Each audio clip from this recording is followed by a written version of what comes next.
High দর্শকবৃন্দ, আমার এই ভিডিওতে আপনাদেরকে স্বাগতম। আমার হিন্দু দর্শকদের জানাই নমস্কার, মুসলমানদেরকে আসসালামু আলাইকুম আর অন্য ধর্মাবলম্বীদেরকে জানাই আদাব। কেমন আছেন আপনারা সবাই? আশা করি সৃষ্টিকর্তার কৃপায় ভালোই আছেন। আমিও সৃষ্টিকর্তার কৃপায় ভালোই আছি। আমি এখন বাংলাদেশের রাজধানী ঢাকা বিভাগের গাজীপুর জেলায় আছি। আজ বাসে করে ময়মনসিংহে যাচ্ছি। এখন 10:30 থেকে 11টা বাজে। আজ ভোরে 5:40 আমার ট্রেনে যাওয়ার কথা ছিল, কিন্তু আমি ট্রেনটা মিস করেছি কারণ আমি ভোরে ঘুম থেকে উঠতে পারিনি এবং আমি সকালে দেরিতে ঘুম থেকে উঠেছিলাম। অবশ্যই অ্যালার্ম দিয়ে ঘুমিয়েছিলাম রাতে, তবুও আমি ঘুম থেকে উঠতে পারলাম না ভোরে, কারণ আমার ঘর দুয়ার পরিষ্কার করার কারণে রাতে ঘুমাতে দেরি হয়েছিল। পরে ব্যাগটা গুছিয়ে সকাল 10টা থেকে বের হলাম। আজকে একটু আগে বাসে উঠলাম, এখন যাচ্ছি ময়মনসিংহে। বাই দ্য ওয়ে, এখন যে দেখতে পাচ্ছেন গাছপালায় ভরা বন জঙ্গলের মতো দৃশ্য, এই দৃশ্যটা কিন্তু অনেক সুন্দর। অনেক সুন্দর বললেও মনে হয় কম হয়ে যাবে। জায়গাটা অসম্ভব সুন্দর, জাস্ট ওয়াও। ইচ্ছে করছে বাস থেকে নেমে এই জঙ্গলের ভিতরে হারিয়ে যাই। আর ফুল গাছগুলো দেখতে অনেক ভালো লাগছে।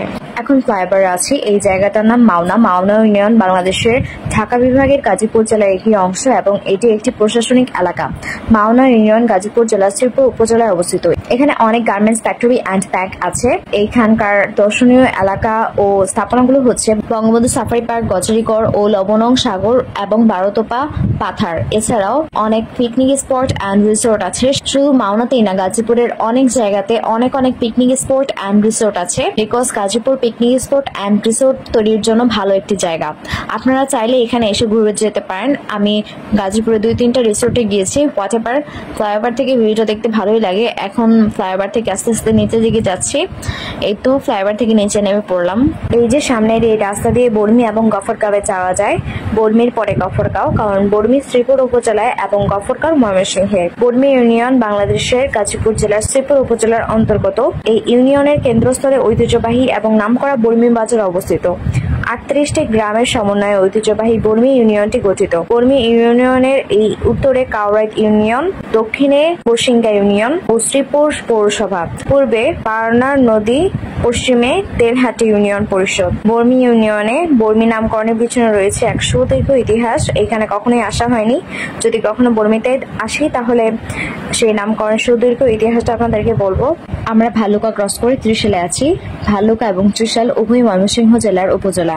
আর ত্রিশাল ক্রস করলেই ময়মনসিংহ সদরে পৌঁছে যাব, কারণ ত্রিশালের পরেই ময়মনসিংহ সদর। গাজীপুর চৌরাস্তা থেকে বাসে ময়মনসিংহে আসতে আমাদের 1 ঘন্টা 30 মিনিটের মতো সময় লেগেছিল। তবে আমাদের বাসা থেকে জয়দেবপুর বাস স্ট্যান্ডে হেরে আসতে 5 মিনিট সময়, আর তারপর বাসে করে চৌরাস্তা আসতে 8-9 মিনিট সময় লেগেছিল। 6-7 মিনিটে আরো তাড়াতাড়ি আসা যেত, কিন্তু রাস্তায় একটু জ্যাম ছিল, তাই 1-2-3 মিনিট লেট হয়ে গিয়েছিল গাজীপুর চৌরাস্তা আসতে। এবং ময়মনসিংহে বাস থেকে নেমে বাসায় যেতে সব মিলিয়ে 2 ঘন্টা সময় লেগেছিল। আগে যখন আমরা ছোট ছিলাম তখন গাজীপুর থেকে ময়মনসিংহে বাসে আসা যাওয়াতে 3 ঘন্টা সময় লেগে যেত, কারণ তখন রাস্তাঘাট ভালো ছিল না। আর এখন তো নতুন নতুন ব্রিজ, ফ্লাইওভার হয়েছে, তাই তাড়াতাড়ি আসা যায় এখন। আমরা কিন্তু এখন ময়মনসিংহে এসে পড়েছি। আমরা এখন ময়মনসিংহে আছি। এই যে সামনে নটরডেম কলেজে যাওয়ার রাস্তা, এই রাস্তা দিয়ে গেলেই ময়মনসিংহে নটরডেম কলেজ। এই এলাকাটা হলো ময়মনসিংহের দিগারকান্দা, আর এই রোডটাকে বাইপাস রোডও বলে। এখন আমরা পলাশপুরি কাওয়াটখালী রোড দিয়ে টুরিস্ট পুলিশ সুপারের কার্যালয় হয়ে পাটকুদমের সামনে দিয়ে শম্ভুগঞ্জ ব্রিজে যাব। আর শম্ভুগঞ্জ ব্রিজে নামবো, কারণ শম্ভুগঞ্জ ব্রিজে বাস থেকে নেমে রিক্সা নিয়ে বাসায় যাব।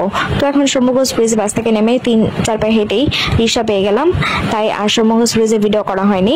ডাইরেক্ট রিক্সাতে উঠে পড়েছি। এখন রিক্সাতে আছে। শম্ভুগঞ্জ ব্রিজে বাস থেকে নেমে সোজা বরাবর রাস্তা দিয়ে আমাদের বাসায় যাওয়া যায়। তো আমরা সেই রাস্তা দিয়ে বাসায় যাচ্ছি। কোনো মোটর ঘুরতে হবে না, শুধু বিপিন পার্কের সামনে গিয়ে উল্টো পাশে জুবলিঘাট রোডের একদম সামনেই বাসা। তবে বাসার সামনে বাসার ঠিকানা হলো বিশ্বেশ্বরী রোড লেখা, আর কেউ কেউ বলে DN Chakraborty road. Whatever, Shambhuganj bridge থেকে আমাদের বাসে রিক্সা দিয়ে আসতে 5-6 মিনিট থেকে 7 মিনিট সময় লাগে। এখন আমরা আমাদের বাসার কাছে চলে এসে পড়েছি। সবুজ গাছপালায় সুসজ্জিত একটি পার্ক। এই পার্কটির নাম বিপিন পার্ক। বিপিন পার্কের পাশ দিয়ে সিরামিক এবং টাইলসের দোকানগুলোর উল্টো পাশের রাস্তার একদম সামনের দিকেই বিল্ডিং। মেইন রোড থেকে বাসার দেখা যায়, আর বিল্ডিং এর নিচে সবুজ রং করা এবং অ্যাশ কালারের গেট আছে। আর গেটের উপরে একটা মাধবী লতার ফুল গাছও আছে, তবে গেটের ভিতরে আরো ফুলের এবং সবজির গাছ আছে। এই তো এসে পড়েছি। এই বিল্ডিং এর ফার্স্ট ফ্লোরেই আমার গ্র্যান্ড প্যারেন্টস রেন্ট নিয়ে থাকে। বাসায় ঢুকেই দেখলাম কোল্ড ড্রিঙ্কস হিসেবে ফ্রিজে রাখা ওয়াটার দিয়ে আমার জন্য শরবত বানিয়ে রাখছিল আর রাস্তায় আমার পিপাসা পাচ্ছিল, তো আর দেরি না করে ব্যাগ রেখেই শরবত খেয়ে নিলাম। পরে হাত পা ধুয়ে ফ্রেশ হয়ে নিলাম, ড্রেস চেঞ্জ করে রেস্ট নিলাম। নেক্সট রেস্ট নিয়ে ব্রেকফাস্ট করে শাওয়ার নিলাম, তারপর লাঞ্চ কমপ্লিট করে একটু ঘুমিয়ে নিলাম বিকজ ট্রেনিং করে খুব ক্লান্ত হয়ে গিয়েছিলাম। দেন আবারও ঘুম থেকে উঠে হাত মুখ ধুয়ে ফ্রেশ হয়ে নিলাম। ফাইনালি রেডি হয়ে বেরিয়ে পড়লাম ঘুরতে। এখন যাবো একজনের বাসা কালী পুজোতে। সেই একজনের বাসাটা হলো ময়মনসিংহ স্টেডিয়ামের উল্টো পাশের রাস্তা দিয়ে। আমাদের বাসা থেকে স্টেডিয়ামে রিক্সা বা অটো দিয়ে যাওয়া যায়, তো মেইন রোডে এসেই অটো পেয়ে গিয়েছিলাম এবং অটো রিজার্ভ করে নিলাম। এখন আমরা অটোতেই আছি। অটো দিয়ে গেলে ভাড়াটা কম লাগে আমাদের, বিশেষ করে রোড থেকে অটো ভাড়া জনপ্রতি 10 টাকা, আর রিক্সায় দুইজনেই যান আর একজনই যান না কেন রিক্সাওয়ালারা 40 টাকা থেকে 50 টাকার নিচে যাবেনই না, কারণ অনেক দূর পথ, 2 মাইলের বেশি, 3 মাইল প্রায়। তবে অটোতে গিয়ে আমাদের লাভ হয়নি, কারণ আমরা 4 জন মিলে গিয়েছিলাম। আমি, আমার মা, বাবা ও দিদিমার সঙ্গে 4 জন মিলে গিয়েছিলাম পূর্ণিমা তিথিতে কালী পুজো দেখতে, এবং 4 জনের জনপ্রতি ভাড়া 10 টাকা করে 40 টাকা ভাড়া লেগেছিল, যেটা রিক্সা ভাড়ার সমান। এখন স্টেডিয়ামের সামনে এসে পড়েছি। এই যে এটা স্টেডিয়াম, আমাদের স্টেডিয়ামের সামনে নামতে হতো, কিন্তু অটো রিজার্ভ করে এসেছি বিধায় অটোর ড্রাইভার আঙ্কেল উল্টো পাশে নামিয়ে দিল। স্টেডিয়ামের উল্টো পাশের এই রাস্তাটা দিয়ে এখন আমাদের যেতে হবে।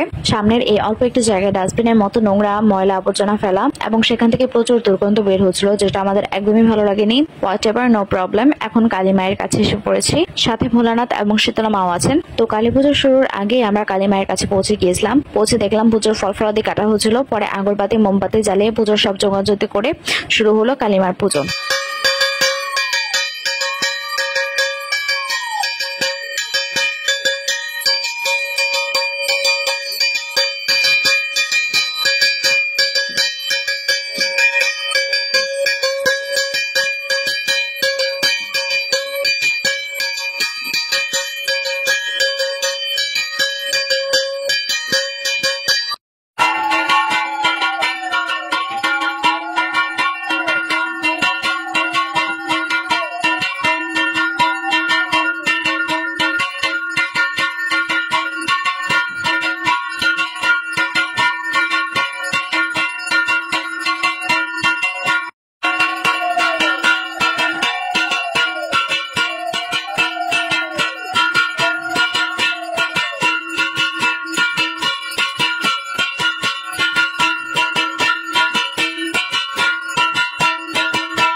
ভালো করে কালী মায়ের পুজো হলো। পুজোর শেষে ফল প্রসাদ এবং লুচি পায়েস খিচুড়ি প্রসাদ খেয়ে আমরা চলে যাবো। এমন সময় চলে গেল বিদ্যুৎ যাওয়ার পরে চারিদিক সব অন্ধকারাচ্ছন্ন হয়ে গেল। শুধুমাত্র এটি প্রদীপের বাতি এবং সাথে কয়েকটি মোমবাতি জ্বলছিল। অন্ধকারে কালী মায়ের সামনে সেই ভিউটা দেখতে অনেক ভয়ঙ্কর লাগছিল, তাই অল্প একটু ভিডিও করে নিলাম। তারপর কালী মাকে প্রণাম করে বাসাগুলি দিয়ে বেরিয়ে পড়লাম স্টেডিয়ামের সামনে যাওয়ার উদ্দেশ্যে, কারণ স্টেডিয়ামের অপোজিট সাইডে অটো বা রিক্সা ভাড়া করতে হবে। এখানে কোনো রিক্সা বা অটোর দেখা পাওয়া যাবে না। অটো বা রিক্সার দেখা পেতে হলে মেইন রোডেই যেতে হবে। তো সেই জন্য গুলি থেকে বের হয়ে রাস্তা দিয়ে হাঁটছিলাম। হাঁটতে হাঁটতে স্টেডিয়ামের অপোজিট সাইডে দাঁড়ালাম। দাঁড়িয়ে অনেকক্ষণ ওয়েট করলাম বড় অটো রিক্সা পাওয়ার জন্য। পরে রিক্সা পেয়েও গেলাম। এখন আমরা আমাদের দাদু দিদিমার বাসায় যাচ্ছি। এই যে সামনে সোনালী ব্যাগ, মানে আমরা আমাদের বাসার সামনে এসে পড়েছি। তো রিক্সা চালক আমাদেরকে ডিএন চক্রবর্তী রোডের উল্টো পাশে নামিয়ে দিয়েছিল, এই জন্য রাস্তা পার হচ্ছে। বিশেষভাবে রোড থেকে ডিএন চক্রবর্তী রোডের সামনে আমার গ্র্যান্ড প্যারেন্টস এর ভাড়া বাসা। এখন বিল্ডিং এ ঢুকে বাসায় যাবো। তো ফাইনালি পৌঁছে গেলাম বাসার সামনে। এখন আমরা ফ্ল্যাটে ঢুকবো। ফ্ল্যাটে ঢুকে ঘরে এসে নিজের কয়েকটা ছবি তুলে নিলাম। আজকের এই দিনের ব্লগ ভিডিওটা এখানে শেষ করছি। আমার ব্লগ ভিডিওটা আপনাদের পছন্দ হলে অবশ্যই ভিডিওতে লাইক করবেন, এবং যারা আমার ভিডিওটি ইউটিউব থেকে দেখছেন তারা আমার ইউটিউব চ্যানেলটি সাবস্ক্রাইব করে, এবং যারা আমার ভিডিওটি ফেসবুক থেকে দেখছেন তারা আমার ফেসবুক পেজে লাইক করে আমার পাশে থাকবেন। এছাড়া আমার রেগুলার ভিডিও নোটিফিকেশন পেতে চাইলে ইউটিউবে সাবস্ক্রাইব করে অল বাটন ক্লিক করবেন, এবং ফেসবুকে লাইক করে ফলো দিয়ে রাখবেন। আপনারা কেমন ধরনের ভিডিও চান তা কমেন্ট করে জানাবেন। আমার ব্লগ ভিডিওটা দেখার জন্য অসংখ্য ধন্যবাদ সবাইকে। সবসময় ভালো থাকবেন, সুস্থ থাকবেন। সবাইকে বিদায়।